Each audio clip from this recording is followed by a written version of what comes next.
O coronavírus afetou o mundo, chegou ao Brasil há um ano e, claro, transformou a vida de todos nós. Imagina quem mora em condomínio. Os direitos e deveres de moradores de condomínios residenciais em meio à pandemia precisaram ser revistos pelos moradores, síndicos e visitantes. E para falar sobre esse assunto, eu converso agora com o Dr. Felipe Fava Ferrarese. Ele que é advogado e presidente da Comissão de Direito Condominial da OAB Subseção de Blumenau. Dr. Felipe, bom dia, seja bem-vindo à Rádio CBN. Bom dia, Denise. Bom dia aos caros ouvintes da Rádio CBN. Doutor, realmente muita transformação para aquelas pessoas que moram hoje em condomínios ao longo desse um ano de pandemia? Sim, é uma situação ainda que traz e mantém os problemas desde o início da pandemia e que ainda persistem. Infelizmente a gente teve altas, a piora, né, e a manutenção aí das medidas cada vez mais rígidas, digamos assim, no convívio condominial. Quais são as maiores reclamações e restrições em condomínios, doutor?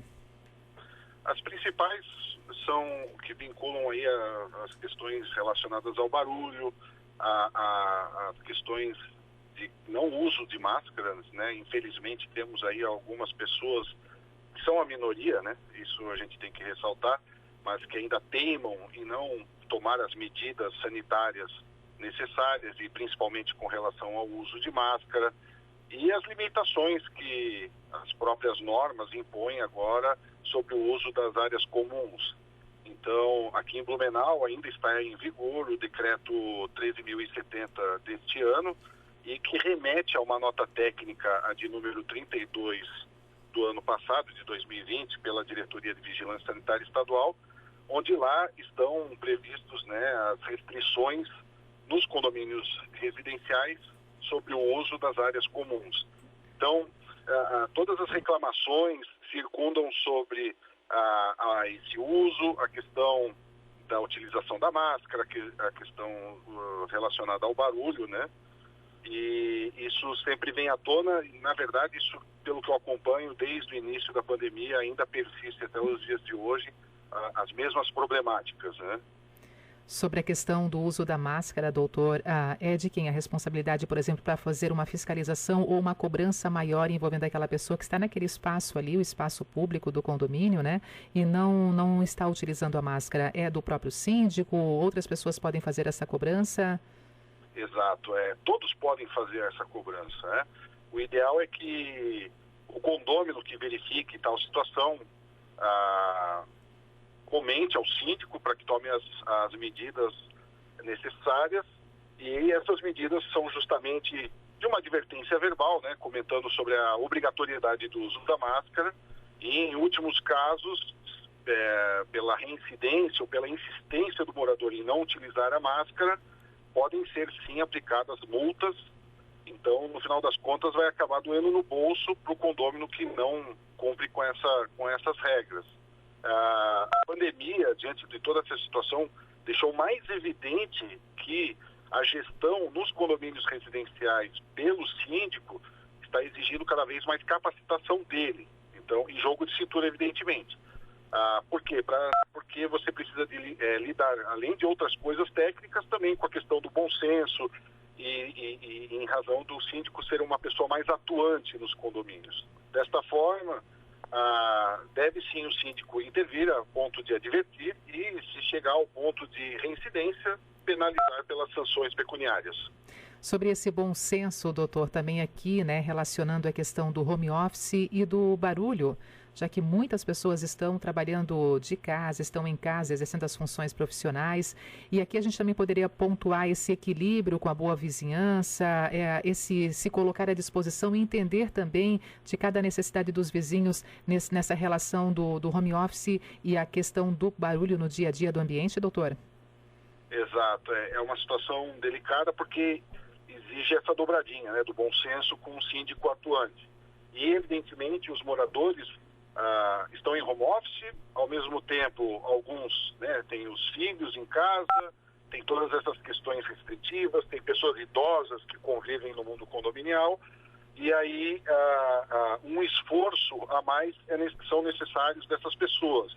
a ponto de que a atenção com relação ao barulho, essa interferência sobre as pessoas que trabalham em home office, é salutar. É importantíssimo que o síndico seja atuante no sentido de sempre estar junto, né, o mais próximo das pessoas, de uma forma diplomática, conseguir resolver esses problemas, sempre iniciando de uma forma mais amistosa, não simplesmente já partir para parte e ir para fins de sanções ou aplicar multas, né?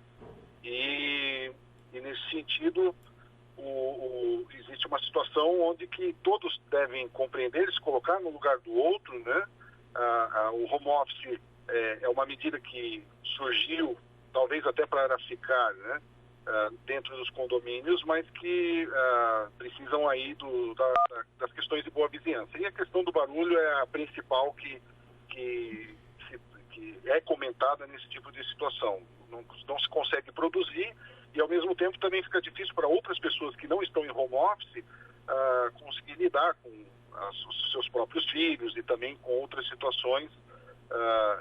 Então, vai aí do cuidado, principalmente da aproximação do síndico junto a esses moradores, conversas, até mesmo os moradores em alguns condomínios acabam estipulando certos horários para que aquela comunidade condominial consiga atingir aí um momento, digamos, em que cada um pode ter o seu momento de lazer ou até mesmo de um silêncio a mais, né, por conta desse trabalho em home office. É verdade. Doutor Felipe, nós temos aqui em Blumenau uma legislação específica, né, direcionada para a questão dos animais nos apartamentos, nos condomínios. Explica para nós exatamente sobre essa legislação e o que é permitido e também o que não é permitido nessa relação ser humano com os animais nesses espaços. Então, nós temos aqui uma lei municipal, né, que trata especificamente dessas questões dos animais de estimação e, evidentemente, que quando se trata desse assunto, duas situações são levantadas. A primeira é o barulho e a segunda é relacionada sobre a circulação do animal no condomínio. Então, primeiramente, né, sobre essas regras, muitas convenções condominiais, até regimentos internos tratam de regras relacionadas aos animais de estimação, e muitas delas em contrariedade à lei, estão no sentido oposto da própria lei. Sendo assim, podemos citar, por exemplo, o trânsito, né, de animais de estimação pelo condomínio, né? Tem algumas convenções, por exemplo, que exigem que você transite com o animal no colo. Isso é ilegal. Então, você pode transitar com ele no colo, se preferir, mas você tem a permissão de transitar pela coleira, né? E dependendo de alguns animais, precisa se utilizar a focinheira. Então, aí é um dos principais problemas. Multas, advertências por conta da forma como você transita com o seu animal de estimação pelo condomínio. Então, é importante verificar a legislação e em contrapartida da convenção, se ela não está ultrapassada já. E relacionado ao barulho, evidentemente, né? O dono é total responsável, tem que buscar formas aí de treinamento, enfim, junto aos profissionais da área, para pelo menos evitar com que isso possa se trazer um problema adicional ao condomínio e fazer com que todos vivam em harmonia. Outras questões relacionadas a porte de animais, quantidade de animais de estimação dentro do apartamento também são muito polêmicas e restrições nesse sentido também têm o seu ponto de legalidade. Tá? É um assunto que sempre vem à tona, né, a questão dos animais de estimação. Então, o síndico precisa estar bastante atento sobre essas questões do que pode e do que não pode, se a própria convenção já não estipula alguma coisa que é ilegal, o que é permissível pela lei, e também, sem sombra de dúvida, se tratando de animais de estimação, o síndico deve exigir também a vacinação dos mesmos, né, a carteirinha de vacinação deles deve estar em dia. E para ficar bem claro, doutor Felipe, o senhor até mencionou há pouco, mas só para ficar bem claro, né, aqui em Blumenau, seguindo essas determinações do governo municipal, essas regras, fechamentos, aberturas, horários também, no que diz respeito ali aos parques, os espaços no interior dos condomínios, doutor, o que está valendo nesse momento? Então, as situações que sugerem aglomeração estão proibidas. Sendo assim, salão de festas devem estar fechados, né? E não serem utilizados.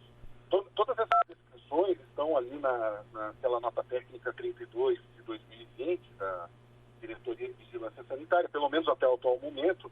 Não sabemos se terá uma renovação por parte da municipalidade sobre essas regras, né? Sim. Mas relacionadas, por exemplo, a áreas de academia, ainda é possível com uma limitação de 30% da área. E em alguns condomínios o que se faz é um roteiro, né, de agendamento de horário para que não haja aglomeração, com a redução da capacidade, a utilização da máscara e também do álcool gel, a utilização de piscinas, né, é permitida também nesse número reduzido dos 30% da capacidade. As áreas esportivas estão proibidas justamente porque recomendam ou sugerem a aglomeração, né? Brinquedoteca, o espaço kids ali, né? Os playgrounds que existem também, é possível mediante agendamento por apartamento para utilização. Então, o que se tem, no geral, é a restrição total, né? A proibição de algumas áreas, já visto ali como exemplo o salão de festas, e outras com uma capacidade bem reduzida. Vale a pena acrescentar mais uma informação sobre as assembleias, né? As assembleias gerais sobre a forma presencial estão proibidas. Então, se há algum assunto inadiável, os condomínios devem buscar aí realizar a assembleia pelo meio digital, que hoje já existe, já é disseminado e se a convenção do condomínio não proibir expressamente essa modalidade, é possível a sua realização. Doutor Felipe, quando se tem a confirmação de um caso ou de casos de Covid ali naquele espaço, né, naquele ambiente onde tem vários moradores, os apartamentos, como é que é também a orientação? Como é que deve ser a orientação e o que é colocado em evidência para todos os moradores de um condomínio? Ótimo, uma pergunta bastante interessante. Então, o síndico, ele deve ter o conhecimento do morador ali que testou positivo, né, pela Covid, e deve tratar de forma confidencial e tomar o máximo de cuidado possível. Então, ele pode sim avisar os demais moradores de que existe um condômino, sem citar nome e sem citar o número do apartamento, por exemplo, que testou positivo e já está recolhido em sua residência para permanecer ali no período de isolamento recomendado pelos médicos. Sendo funcionário do condomínio, ainda que terceirizado ou não, igualmente deve mencionar no sentido de que houve a infecção, não mencionando evidentemente o nome da pessoa, né? E trazer a informação de uma forma genérica, mas de que todos tenham conhecimento de que ali dentro do condomínio existe alguém infectado, o que redobra ainda mais a necessidade desses condôminos tomarem os seus devidos cuidados, né? Ok, doutor. Alguma coisa mais para poder finalizar essa conversa de hoje aqui na Rádio CBN? Levantar mesmo a necessidade das pessoas, ainda que embora possa ser difícil estar exaustivo nesse momento, de cumprirem, né, as regras, de terem o bom senso. Infelizmente, eu acompanho ali diariamente várias situações relacionadas a condomínios onde pessoas se negam a utilizar a máscara, querem ir por cima da legislação, querem descumprir as regras e utilizar as áreas comuns como bem entendem. E, nesse sentido, não só o síndico, mas todos os condôminos devem ficar atentos para evitar com que isso aconteça. É importantíssimo essa união. É um momento extremamente necessário para que todos estejam unidos ali, que estejam colaborando entre si, para que você gere um mínimo estresse possível em relação a isso e a convivência seja a mais harmônica possível. É verdade. União, bom senso e equilíbrio mais do que nunca, né, doutor? Sem dúvida. Ok, muito obrigado e um bom dia, tá? Um bom dia a todos. Abraço. Dr. Felipe Fava Ferrarese, advogado, presidente da Comissão de Direito Condominial da OAB, subseção de Blumenau, e hoje aqui trazendo um pouquinho mais sobre os direitos e os deveres dos moradores de condomínios residenciais em meio à pandemia de coronavírus.